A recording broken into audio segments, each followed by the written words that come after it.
faith. So, today is Actions of Faith, part 2.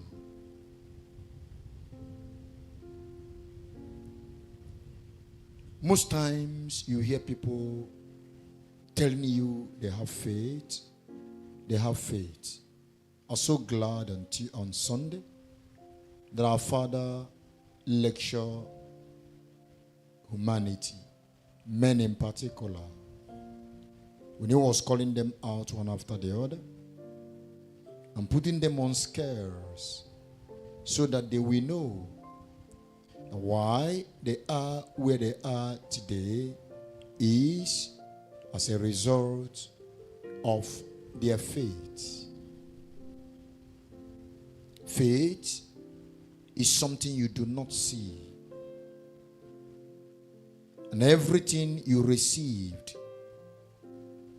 from heaven are things you do not see. With physical eyes. But faith will enable you to believe. And once that belief comes, it triggers action. If there is no action, it means there is no faith. That's why they told us that faith is risk. Show me a man that has faith, and I will show you a man that is a risk taker. If you don't put action in place, it means there is no faith in you. You may brag, you may claim it with your speech, you may pretend you have it, but lack of action proves you wrong. It is action of faith that produces work. That was why Hebrews 11 tells us, by faith,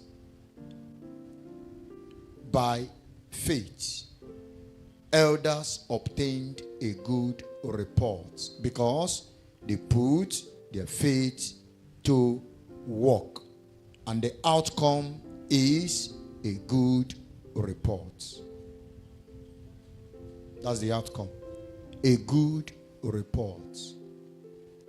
Without action, forget about it. And God will never change his standard to please you. Until faith is put to work, it is no faith.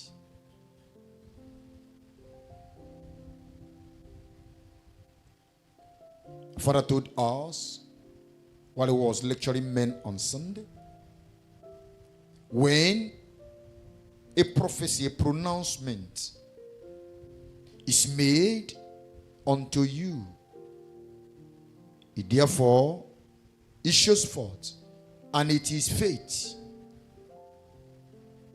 that picks it.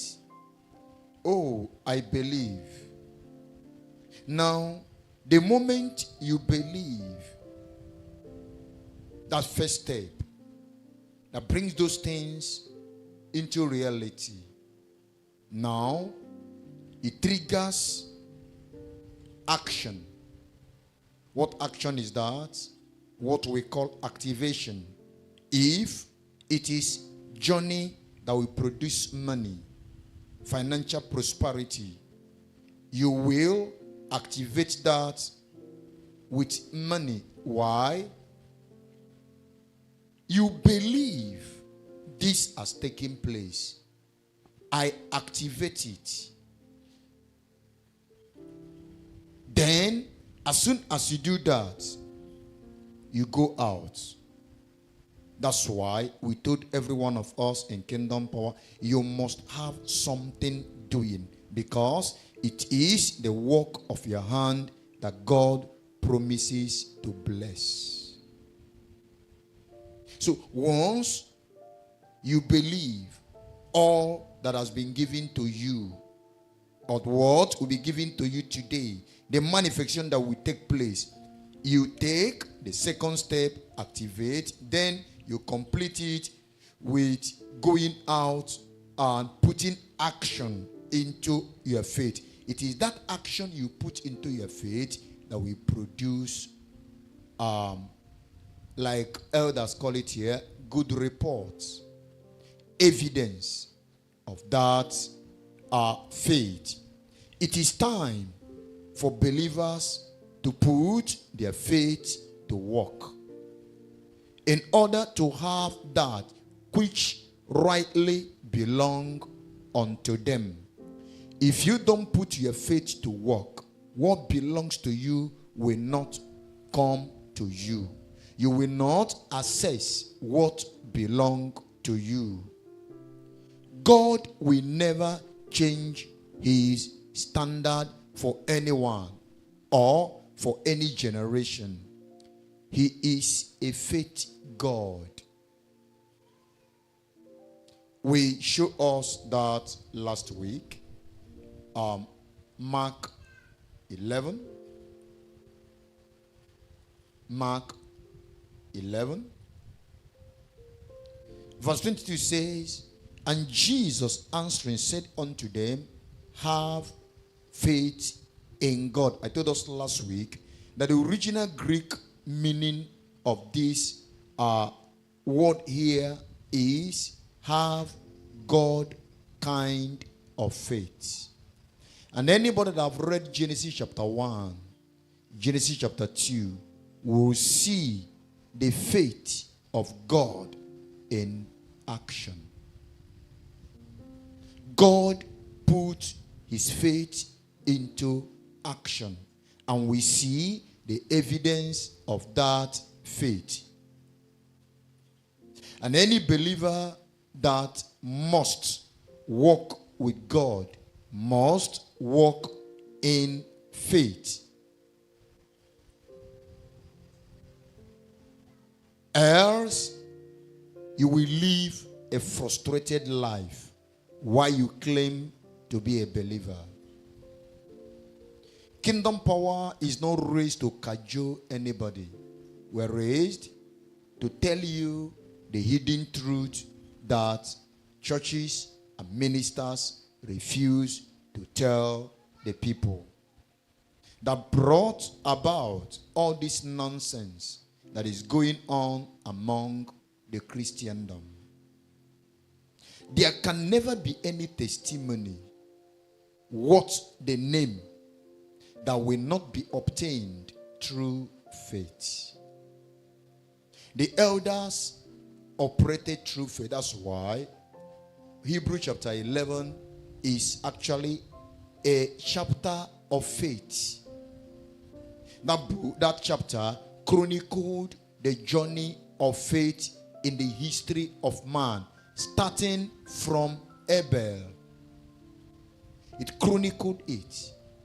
And what is the purpose of that? It's telling us this is how it works with these people. And for you to enjoy what they enjoyed, follow on their footsteps, so that you will testify, so that you will benefit, so that you will be happy. The writer of that chapter didn't just decide to waste his time.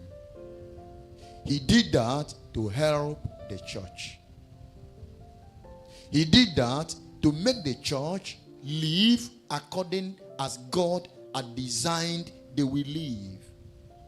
It's so annoying that God has made enough provisions for his children, believers, but believers are the most wretched people on earth.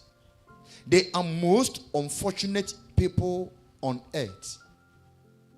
They are more than the less privileged on earth. Why?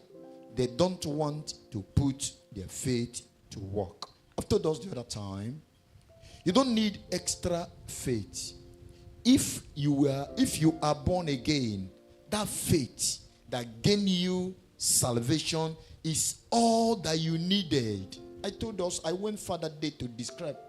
If you could believe that story, difficult, unbelieving story that surround the birth and the resurrection of Jesus. These are the two things that bracketed everything he did on earth. The birth, the resurrection. Now, we are told that a one young lady somewhere by name Mary, who was engaged by a man on a journey to marriage. And all of a sudden, the man being so innocent and, clean. No, I don't know how many men that will be as innocent as that man called Joseph saw that woman with pregnancy. The man knew that I've not touched you. It's not what the church is doing today, that the church is no more church. Church is a place today that in the quest to sell their market, they have destroyed logic. They have defiled sense of, innocency.